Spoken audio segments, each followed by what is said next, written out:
Okay, we're going to use this again. We are going to make a vinegar tomato sauce for some halibut. And here's cutting the halibut. You see I slice it in long slices, then I'll turn it sideways like this, and then I slice it into little cubes that will marinate easily. Okay. Then we'll move that aside, then we'll take a tomato and we slice it. If you put a whole tomato in a blender jar, it won't blend so easily. So I put it into slices and then put it inside the jar. And it will blend easily this way. Then we'll put some melted butter. It doesn't have to be melted as long as you have something that will turn pretty liquid. And usually if this butter were not liquid to begin with, what I would have done is I would have put the butter in first and then the tomato last, because you want the liquid to get into the blades first. Now what I'm going to do is slice some cheese, just thinly like this, so it will blend easily. This will just give it a little thickness, so it won't be so runny, the sauce won't be so runny. You can see I just tear those. And again, normally if the butter were not liquid, I'd be putting the butter and the cheese in there and then the tomato on top. Then we'll take just a little, about a teaspoon of vinegar only. That's a teaspoon. Now this vinegar is very, very potent, so it doesn't take much. And it can, vinegar can demineralize your body if you have too much. So it's always a wise idea to eat a small amount in any particular day. Okay, so here we go. Now we're going to slam this down so that everything gets down in the blender blades.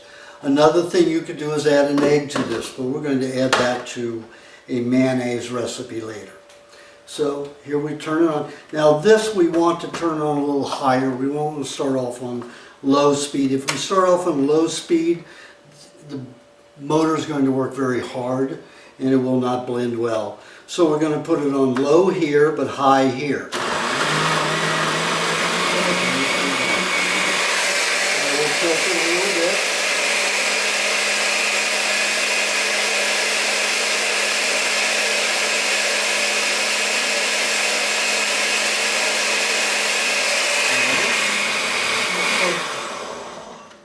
Now what we will do is, now we have a sauce. We'll take the halibut and we're going to pour this into it in a bowl. And then we will marinate it. And then you can pull it out hour, 2 hours, 3 hours later and it's ready. It takes about a minimum of an hour for vinegar to marinate some fish. All right, here we have it. This is marinated now for about 2 hours. Okay, so we can take a plate like this and we can take a head of lettuce. Now, we're always told that head lettuce has no value. That is very untrue. It does not high in vitamin E and vitamin D like the other lettuces. However, it is the only food that we eat that has opiates in it. And the opiates feed the brain, help us with strength, help us get through metabolism, soreness of any kind. So my favorite lettuce is this lettuce.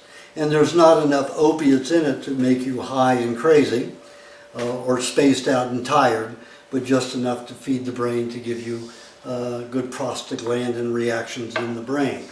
Then we can take this and we can spread this over. See all those little tomato flakes on top? All looks very nice. Now we can take any number of ingredients like onion. We can put a little onion on it if you like onion. We could take some herbs.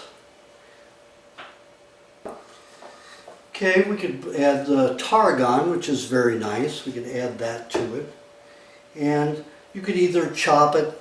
I don't like to chop so much. I like to just tear it,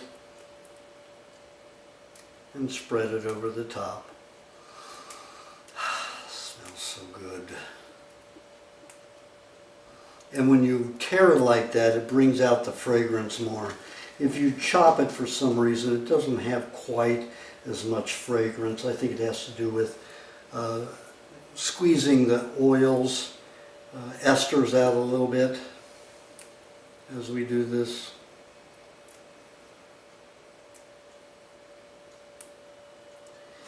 And there you have it.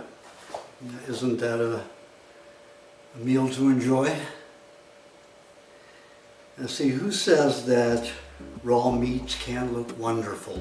And I call all meats, any flesh food, meat, whether it's fish, poultry, or red meat. So there we have our halibut.